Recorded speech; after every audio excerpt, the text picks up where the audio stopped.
Classes, myself Mamta, and in our previous English class we have read that how to change a simple present active tense to a simple present passive voice. ठीक है, यानी कि हमने सीखा था कि अगर सिंपल प्रेजेंट में हमारे सामने एक्टिव वॉइस आता है तो उसको हम किस तरीके से पैसिव में चेंज कर सकते हैं। So there were certain rules and there are certain rules today also, कि हमने सबसे पहले कैटेगराइज किया था अपने सेंटेंसेस को इन 4 पार्ट्स में, assertive, negative, interrogative and the sentences that starts with WH word. Okay, so assertive sentence वो होते हैं जिनमें आप क्या करते हैं, एंड में फुल स्टॉप मार्क करते हैं। ठीक है, नेगेटिव सेंटेंस जिसमें आप नॉट का यूज़ करते हैं, यानी कि जो सेंटेंस हमें नहीं का अर्थ देते हैं वो। इंटेरोगेटिव सेंटेंस वो सेंटेंस जो आप जिनमें आप क्वेश्चन पुट ऑन करते हैं या कोई आपसे क्वेश्चन पूछता है। इंटेरोगेटिव नेगेटिव सेंटेंस वो होते हैं जिनमें क्या होता है, सब्जेक्ट के बाद में नॉट लगाया जाता है, जो कि हमें इंटेरोगेटिव में भी नेगेटिव का अर्थ देते हैं। ठीक है, और WH वर्ड में कौन कौन से वर्ड आ गए, व्हेन, वेयर, हु। ठीक है, जो HOW वर्ड है जैसे हाउ मच, हाउ मैनी या हाउ से स्टार्ट होने वाले वो भी इसी तरीके से चेंज होते हैं। तो आज हम पढ़ेंगे present continuous tense. Present continuous tense जो है वो उसका सिंपल फॉर्मूला है subject is am are, verb की फर्स्ट फॉर्म में ING एंड ऑब्जेक्ट। टेंस में हमने पढ़ा है that how to use is am are, और किस सब्जेक्ट के साथ में कौन सी हेल्पिंग वर्ब यूज़ होगी वो हमने पढ़ चुके हैं हम लोग।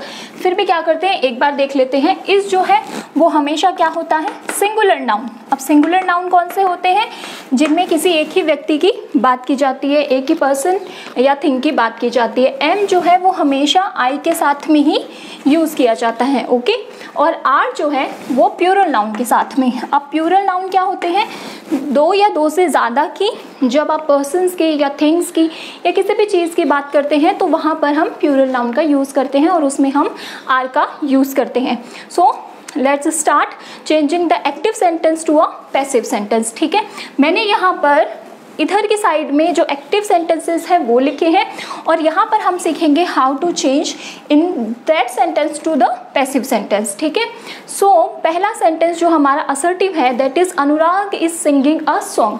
सबसे पहले आपको कैटेगराइज करना है, जिस तरीके से मैंने ये देखिए सिंटेक्स लिखा है उसी अकॉर्डिंग मेरा जो सेंटेंस है वो भी फॉर्म होगा। ये रहा मेरा सब्जेक्ट, ये रही मेरी helping verb, then main verb की फर्स्ट फॉर्म में ING, और ये रहा मेरा पूरा ऑब्जेक्ट। ठीक है, अब मुझे क्या करना है, इसके अकॉर्डिंग इन चीज़ों को कैटेगराइजेशन के बाद में पुट ऑन करना है।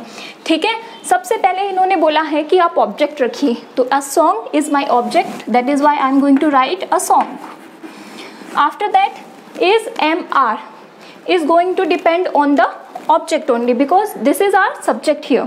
So a song singular noun है, that is why I am going to use is.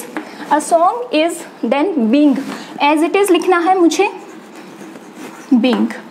verb की third form singing, sing, sang, sung, SUNG, sung.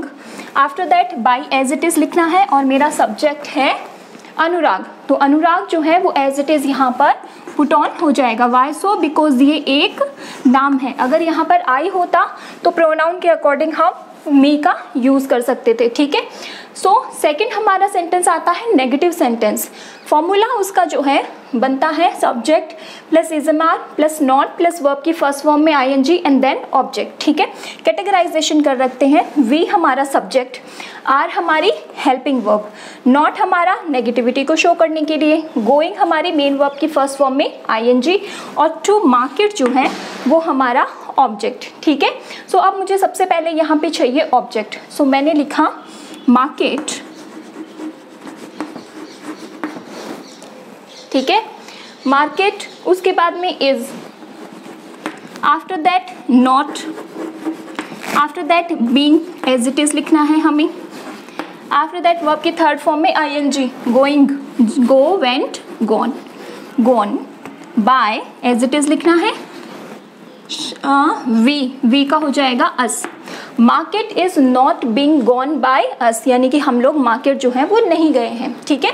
My third sentence is interrogative sentence. Interrogative sentence जो है वो दो तरीके के होते हैं, जैसे कि मैंने आपको पहले भी बताया है, एक जो हेल्पिंग वर्ब से शुरू होते हैं और दूसरे जो WH वर्ड से शुरू होते हैं। तो पहले हम बात करते हैं हेल्पिंग वर्ब की, ठीक है।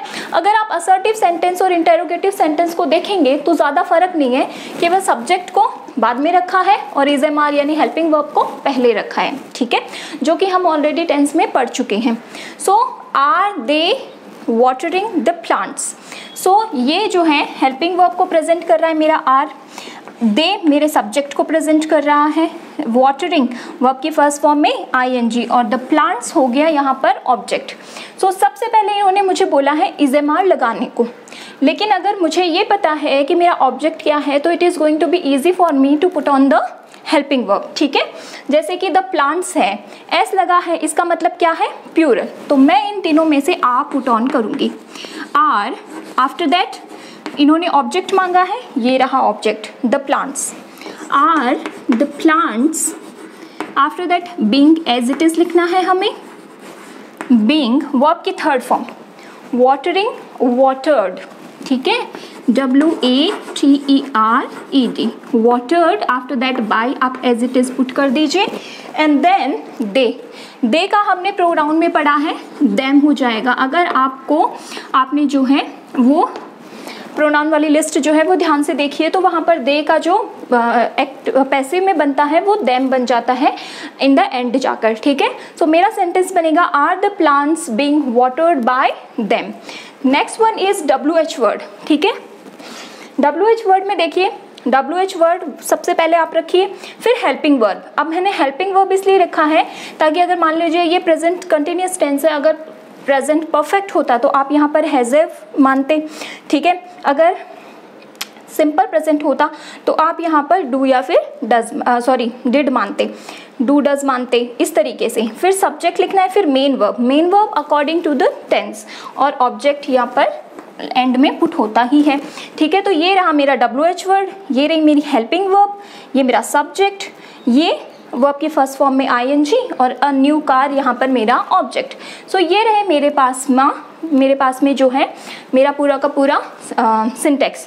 तो सबसे पहले इन्होंने बोला है WH वर्ड, जो भी WH वर्ड है हमने लिखा when as it is, there is going to be no change. Then helping verb इन्होंने मांगी है, ठीक है। अब हेल्पिंग वर्ब जो है हम क्या करेंगे, यू के अकॉर्डिंग लगाएंगे, ठीक है। हेल्पिंग वर्ब के बाद में यहाँ पर ऑब्जेक्ट आएगा, ठीक है। सो हेल्पिंग वर्ब जो है हमेशा ऑब्जेक्ट के अकॉर्डिंग लगेगी। अ न्यू कार हमारा ऑब्जेक्ट है तो ये क्या हो जाएगा, सिंगुलर नाउन, तो व्हेन इज, फिर ऑब्जेक्ट लगाते हैं तो क्या हो जाएगा, अ न्यू कार, ठीक है।